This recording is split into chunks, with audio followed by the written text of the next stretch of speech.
Friends tech news 1కి అందరికీ స్వాగతం. ఈరోజు డేట్ వచ్చేసి 24 జనవరి 2026. టైం అయితే 3:20 అవుతుంది. ఇప్పుడు వరకు టెక్ న్యూస్ అయితే ఇవి. ఫస్ట్ న్యూస్ వచ్చేసి వివో నుంచి వివో X200T ఈ నెల 27న లాంచ్ అయిపోతుంది. ఈ మొబైల్ స్పెసిఫికేషన్ చూస్తే 120 రిఫ్రెష్ డిస్ప్లేతో MediaTek Dimensity 9400 ప్రాసెసర్ వస్తుంది. 50 మెగాపిక్సెల్ ట్రిపుల్ కెమెరాతో వస్తుంది కాబట్టి బ్యాక్ కెమెరా అయితే సూపర్గా ఉంటుంది. 32 megapixel selfie camera, 6200 mAh battery with 90 watts ఛార్జర్తో వస్తుంది ఈ మొబైల్. ఈ నెల 29న రియల్మీ కొత్త మొబైల్ లాంచ్ చేస్తుంది ఇండియాలో. అదే రియల్మీ P4 పవర్ 5G. ఈ మొబైల్ హైలైట్ చూస్తే 10,000 mAh బ్యాటరీతో వస్తుంది. 80 వాట్స్ ఛార్జర్తో ఫాస్ట్ ఛార్జింగ్తో వస్తుంది. 140 వాట్స్ కర్వ్డ్ డిస్ప్లేతో MediaTek Dimensity processor, 50 megapixel main కెమెరాతో 60 మెగాపిక్సెల్ ఫ్రంట్ కెమెరాతో వస్తుంది ఈ మొబైల్. నెక్స్ట్ న్యూస్ వచ్చేసి గ్లోబల్ స్మార్ట్ మార్కెట్ షేర్ గురించి.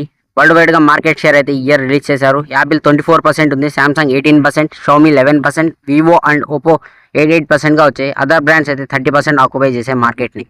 ఓపో F9 అల్ట్రాని రీచ్ చేస్తుంది. ఈ మొబైల్ ఓపో నుంచి రాబోతున్న కొత్త మొబైల్. స్పెసిఫికేషన్ చూస్తే 6.2 ఇంచెస్ 2K AMOLED డిస్ప్లే వస్తుంది. Snapdragon 8 Elite Gen Plus ప్రాసెసర్తో 200 megapixel main కెమెరాతో వస్తుంది. 50 megapixel ultra wide camera with selfie కెమెరాతో వస్తుంది. 7300 mAh బ్యాటరీతో వస్తుంది ఈ మొబైల్.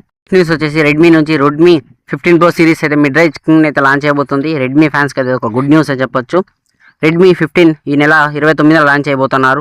ఈ మొబైల్ స్పెసిఫికేషన్ చూస్తే MediaTek Dimensity 7400 ultra processor, 200 megapixel iOS కెమెరాతో 6500 mAh బ్యాటరీ విత్ 45 వాట్స్ ఛార్జర్తో వస్తుంది ఈ మొబైల్. ఇదైతే చాలా ఇంపార్టెంట్ న్యూస్.